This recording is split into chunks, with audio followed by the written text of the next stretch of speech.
Appel urgent à se réveiller. La 5G est un danger pour le corps et la vie. Les soi-disant médias de qualité donnent un rapport enthousiaste sur la nouvelle génération de téléphonie mobile 5G. D'après eux, l'Allemagne serait à la traîne en termes de couverture de téléphonie mobile. Et en tant que site économique important, elle aurait absolument besoin d'une couverture de téléphonie mobile homogène. D'après eux, il ne devrait plus y avoir de zone blanche. La 5G devrait permettre une conduite autonome. Elle nous avertirait automatiquement lorsque la bouteille de lait serait vide et elle serait existentielle pour notre avenir. Nous vous interpellons vivement aujourd'hui, avec un appel urgent à se réveiller. Voici maintenant les dangers essentiels de la 5G. Premièrement, la 5G, danger pour notre intégrité physique. Quiconque pense que passer de la 4G à la 5G est une prochaine étape comparable au saut de la 3G à la 4G s'expose à une énorme erreur. Parce que la 5G représente un gigantesque saut quantique et la plus grave intervention humaine dans la nature et dans toute l'histoire de l'humanité. Pour installer la 5G dans toute l'Allemagne, il faut environ 800 000 nouveaux émetteurs. La 5G nécessite un développement d'infrastructures d'une ampleur jamais vue auparavant. Pour la 5G, les opérateurs des zones urbaines doivent installer une antenne de téléphonie mobile à fort rayonnement tous les 100 mètres environ. Quelle forêt d'antennes! Quel tsunami de rayons! Pour que la 5G ait un pouvoir de pénétration suffisant malgré le rayonnement à ondes courtes, la puissance d'émission doit être augmentée jusqu'à 1000 fois. La 5G signifie donc deux choses. Premièrement, des antennes à micro-ondes omniprésentes. Deuxièmement, une augmentation dramatique de l'intensité du rayonnement. Cette augmentation exponentielle de l'irradiation forcée de toute la population est une expérience irresponsable sur la santé humaine. Dès 2011, l'OMS a classé la téléphonie mobile dans la catégorie 2B, celle des substances probablement cancérigènes. Sur la base des études scientifiques les plus récentes, des scientifiques renommés exigent même la classification au niveau 1 comme cancérigène. Les dangers de la technologie 5G sont devenus évidents à la fin du mois d'octobre 2018 à La Haye, aux Pays-Bas. Au cours d'un test de la 5G, au moins 298 oiseaux sains sont tombés morts du ciel. Des témoins oculaires ont signalé que les canards se comportaient également de façon étrange et essayaient constamment de garder la tête sous l'eau. Au parc de Huygen, à La Haye, environ une semaine après la mort des premiers oiseaux, plus d'une centaine d'étourneaux sont tombés morts des arbres lors d'un autre test de la 5G. Conclusion 1. La 5G représente une menace considérable pour l'intégrité physique des humains et des animaux. Deuxièmement, la 5G, danger pour la vie et pour notre liberté.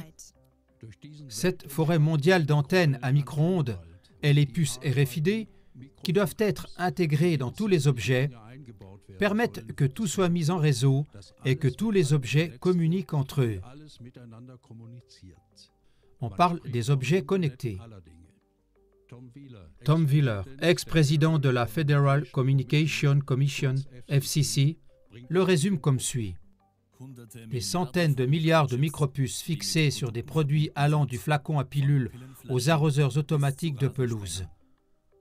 Nous devons mettre de côté l'idée que l'avenir de la 5G sera réservé aux zones urbaines. La révolution 5G touchera tous les coins de notre pays. Si quelque chose peut être connecté, ce sera connecté. L'ordinateur, le microphone et la caméra de l'ordinateur doivent aussi être connectés, et ainsi un système de surveillance totale entre dans nos maisons. Le réseau 5G peut voir à travers les murs et les maisons et conduit à un contrôle digital de chaque personne. Cependant, cette surveillance ne s'étendra pas seulement à notre propre maison, mais la 5G permettra également une surveillance complète de l'ensemble du paysage, puisque la 5G rend possible le réseau mobile. Chaque point mobile peut être surveillé. Nos maisons doivent devenir des prétendus smart homes et les villes doivent devenir des smart cities.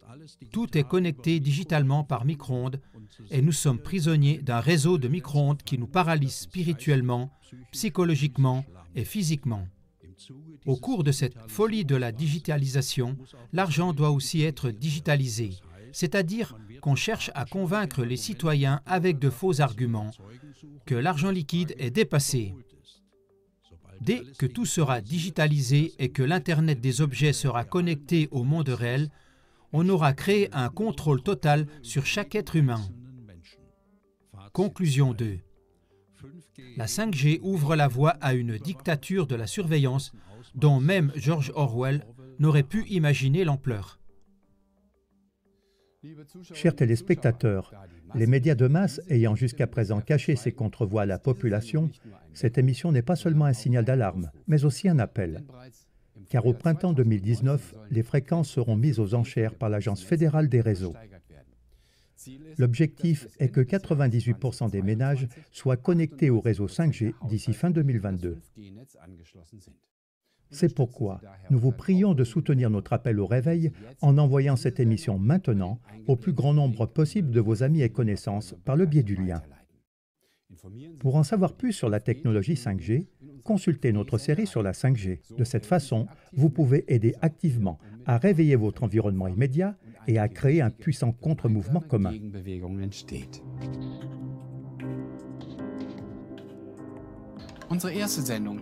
Notre première émission, Appel urgent à se réveiller, la 5G est un danger pour le corps et la vie, s'est répandue comme une traînée de poudre sur toutes les plateformes sociales.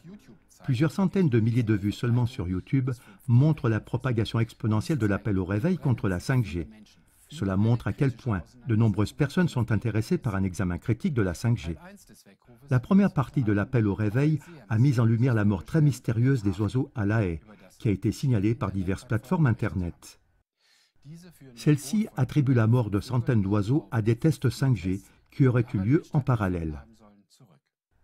L'analyse du professeur Werner Tide, entre autres, montre que cette interprétation n'est pas absurde.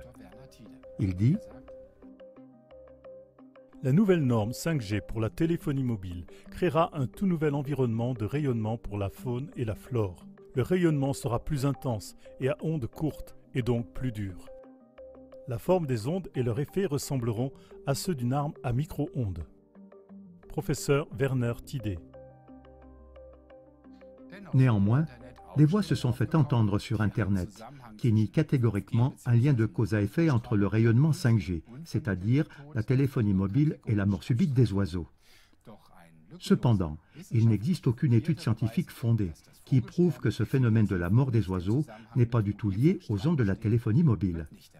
Ce deuxième appel au réveil apporte 7 exemples concrets qui révèlent un schéma récurrent. Dès que quelqu'un prétend que le rayonnement électromagnétique de la téléphonie mobile pourrait être la cause de dommages aux humains, aux animaux ou à l'environnement, des contrevoix massifs s'élèvent qui nient catégoriquement ce lien de cause à effet. Premier exemple, mort mystérieuse des abeilles.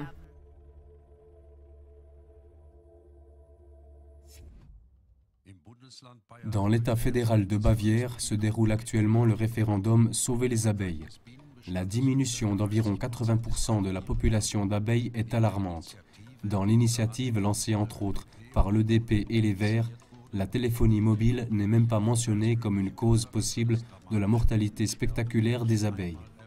Cependant, de nombreuses études scientifiques donnent des indications incontestables selon lesquelles les abeilles sont perturbées par le rayonnement de la téléphonie mobile dans leur sens de l'orientation et de la communication, et cela déjà bien au-dessous des valeurs limites autorisées. Il est évident que le recul de la population d'abeilles a coïncidé avec l'expansion de la téléphonie mobile.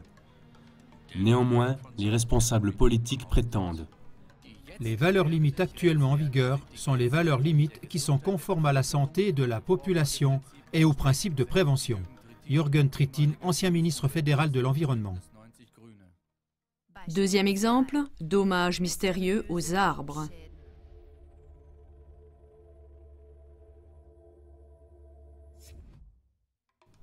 Les arbres absorbent le rayonnement de la téléphonie mobile comme une antenne. Si les arbres pouvaient parler, personne ne pourrait nier les dommages causés par la téléphonie mobile. Cependant, notre documentation d'images parle un langage clair, même sans paroles. Néanmoins, les opérateurs de téléphonie mobile répètent presque comme un mantra. Nous n'avons aucune raison de nous inquiéter.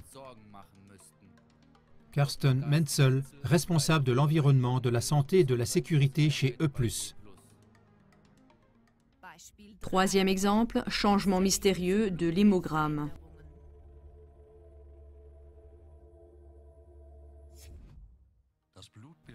L'hémogramme d'une personne en bonne santé sous le microscope à champ sombre ressemble à ceci. Un court appel de seulement 3 minutes avec un téléphone portable entraîne un changement sérieux dans notre hémogramme. Le microscope à champ sombre révèle impitoyablement le danger de la téléphonie mobile et montre une agglutination des globules rouges en ce qu'on appelle des rouleaux de pièces de monnaie. Cet effet d'agglutination augmente considérablement le risque de crise cardiaque ou d'accident vasculaire cérébral. Néanmoins, les opérateurs de téléphonie mobile prétendent que la technologie de la téléphonie mobile, telle que nous l'utilisons, n'est pas dangereuse pour la santé. Georg von Wagner, porte-parole de presse de T-Mobile. Quatrième exemple, augmentation mystérieuse de la maladie d'Alzheimer et de la démence. les rapports publics sur l'augmentation significative de la maladie d'Alzheimer et de la démence cachent presque toujours que la téléphonie mobile peut être une cause de ces maladies. Cependant, des études scientifiques prouvent de façon irréfutable que même un niveau relativement faible de rayonnement peut ouvrir notre barrière hémato-encéphalique. Cette barrière protège notre cerveau de substances toxiques. Le scientifique suédois Salford le prouve dans une étude sur le cerveau du rat. D'autres études menées par d'autres chercheurs ont confirmé ces résultats. Ainsi, des substances nocives pénètrent dans notre cerveau par l'ouverture de la barrière hémato-encéphalique, ce qui peut entraîner la maladie d'Alzheimer et la démence. Néanmoins, les politiciens prétendent. Il n'y a aucune preuve que le rayonnement des téléphones portables, des appareils Wi-Fi, présente un risque pour la santé humaine. Gouvernement fédéral cité dans le journal Ärzteblatt du 13-12-2018. Cinquième exemple, augmentation mystérieuse de l'électrosensibilité.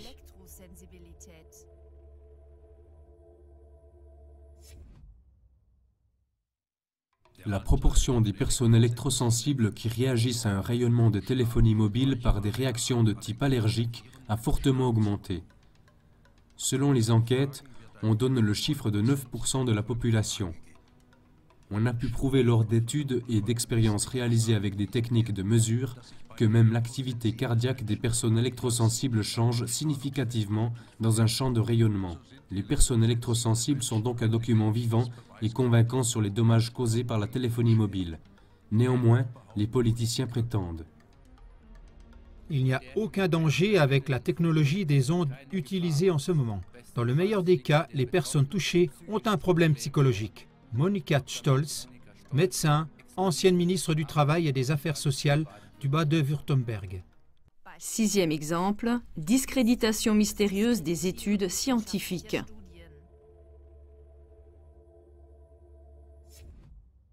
Dans son étude scientifique Reflex, le professeur Franz Adelkofer a prouvé dans une expérience en double aveugle que les rayonnements de téléphonie mobile provoquent la rupture des brins d'ADN, signe précurseur du cancer. Une campagne de diffamation sans précédent contre Adelkofer et son équipe de recherche a alors commencé. Cependant, Adelkofer a pu gagner tous les procès contre ces calomniateurs. Voici d'autres chercheurs qui ont vécu des expériences similaires. Le professeur Peter Zem, qui a fait des recherches pour Telecom, n'a jamais été autorisé à publier ses résultats alarmants. Le professeur George Carlo a fait des recherches pour le lobby américain de la téléphonie mobile. Lorsqu'il a publié ses études, il a été congédié. Sa maison a été mystérieusement détruite par un incendie criminel. Ainsi, le lobby de la téléphonie mobile connaît par ses propres enquêtes le danger des ondes de la téléphonie mobile, mais prétend publiquement le contraire. Vous ruinez la santé des gens par la peur plus que ne le fait la téléphonie mobile. Thomas Barmüller, FMK, Forum Mobilfunkkommunikation. 7e exemple, comportement mystérieux des animaux.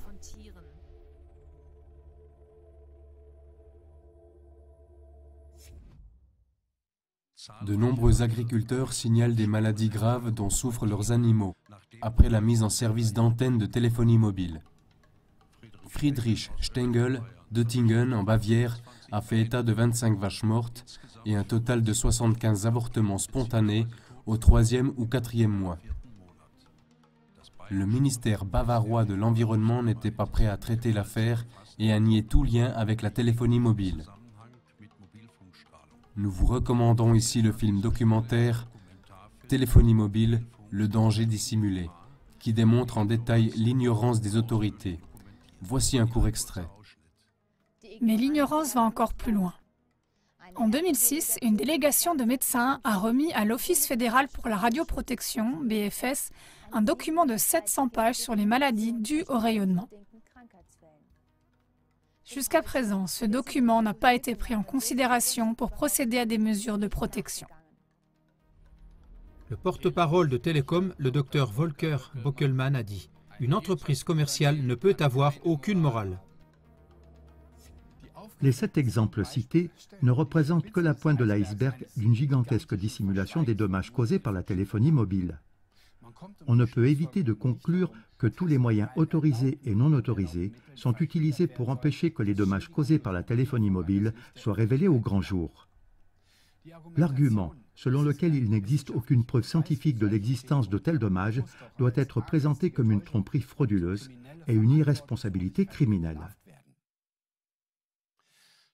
Le Dr Gerd Oberfeld, qui travaille au département de la santé publique et de l'environnement de Salzbourg, résume la situation en faisant une comparaison pertinente avec le choléra. Il y a 150 ans, à Londres, on avait découvert que de graves maladies diarrhéiques, aux conséquences fatales, s'étaient concentrées à proximité de certains puits. En conséquence, les puits avaient été immédiatement fermés. Et effectivement, le nombre d'infections avait diminué. M. Oberfeld pense qu'il faut agir immédiatement, car il estime qu'aujourd'hui, il y a davantage de personnes blessées ou même tuées à cause de la téléphonie mobile qu'à cause des accidents de la circulation ou de la pollution atmosphérique. Chers téléspectateurs, puisque les médias monopolistes cachent au peuple ces liens de cause à effet vitaux, cet appel au réveil est encore une fois un appel à la diffusion. C'est pourquoi transmettez maintenant cette émission au plus grand nombre possible de vos amis et connaissances, avec le lien inséré, et donnez ainsi un signal actif contre cette censure évidente. Si vous souhaitez à l'avenir être informé sur la téléphonie mobile et la 5G, veuillez nous contacter à www.cla.tv/5G. Nous prendrons contact avec vous. Nous vous en remercions. Herzlichen Dank.